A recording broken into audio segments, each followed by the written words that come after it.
Hi, and welcome to the 80th episode of AI in 5. As always, I'm your host, Simon Chris. Joining me today is Freda Moshir. Freda is the Director of AI Transformation at Unifor, and we're going to be talking about a new way for AI to access unstructured data.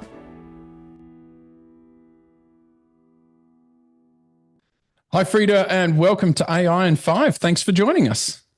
Thank you so much for having me, Simon. It's a pleasure to be here.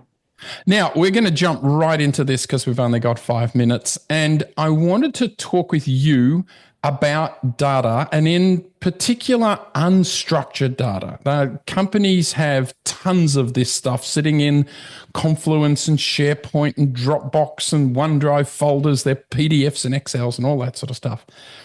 And we know that we need this data for AI, but it's always been a struggle to kind of get it there, right? Yeah, for sure. You're right, Simon. Traditionally, organizations always used and collect data for the immediate operational needs. Yeah. Not necessarily a comprehensive blueprint for the future that no one envisaged coming, Yeah. and certainly not for the world of AI. So they all have massive volume of data in different repositories. And I have witnessed organizations, enterprises try to collect the data in one place. Yeah.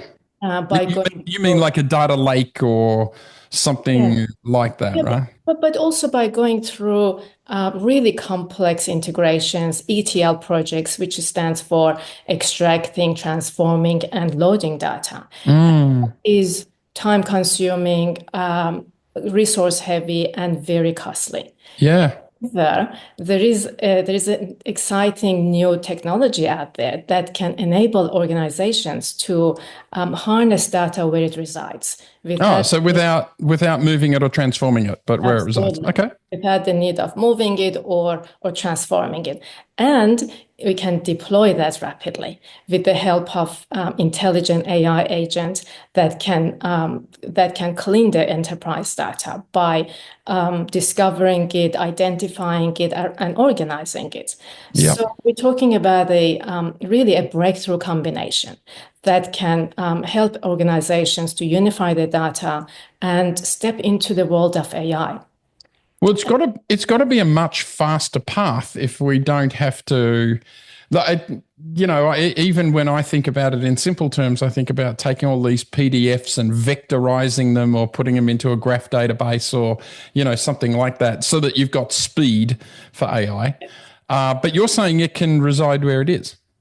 Absolutely. It can reside where it is without moving or transforming and without reconstructing or copying the data. And secondly, it can actually curate the data rapidly in a much shorter time with little human help. Can you give us an example of curate? Yeah, sure. Curating means that it can go and pick up every document and really just clean it and organizing it and index it and make it ready for consumption for the enterprises. So now we're talking about going from hand tool to power tool. Yeah, good analogy. Okay.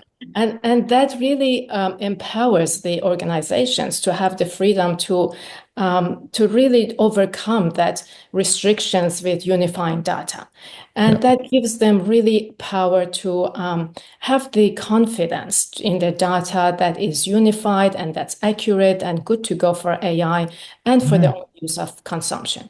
And also, there is another issue that we know in today's world, organizations are really worried about data breaches. Yeah, data safety, yeah. Yeah, and they actually, so with they fiercely want to really just protect their data, which is understandable. And we also want them to protect our data.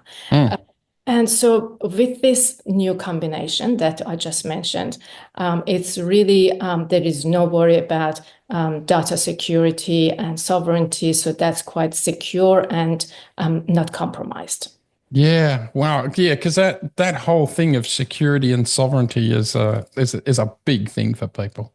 It is. Look, believe it or not, we're pretty much at time, but I love to ask every guest the same question. I'm going to ask you this. if an organization is just starting their AI journey, what would be your piece of advice for them? What should they think about or go about first? Yeah, sure.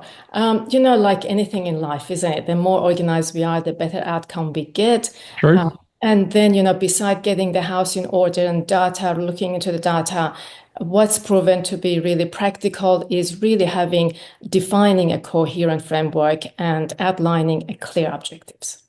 Yeah, fantastic advice. So there you go. Leave data where it is and have some clear objectives. Freda, thanks for being a part of AI in 5. My pleasure. Thank you so much for having me, Simon.